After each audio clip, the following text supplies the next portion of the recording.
fascinating. The first one was the Asian American Girls Study. So you probably have seen the research that has said that people who are primed with their ethnicity sometimes do worse on standardized testing, and then others who are primed on their gender do better or worse. So these researchers got creative and said, this is interesting.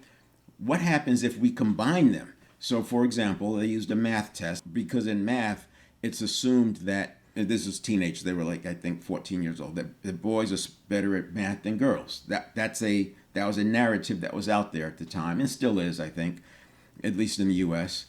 And then there's another narrative that Asians are better at math than non-Asians. So then they said, well, what happens if they validated it, right? One and then the other, and it showed what they expected. The scores were better when they were primed for the gender or the ethnicity, depending on who was, thought to be good at math. And then they said, what happens if we combine them? So they put them both on there. And what was interesting is whichever one they put first is the one that dominated.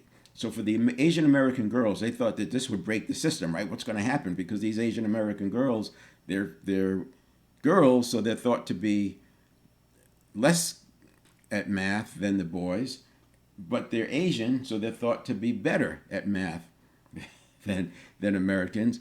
And what they found was that it depended on which one they put first. So when they put gender first, their math scores went down. When they put ethnicity first, their math scores went up.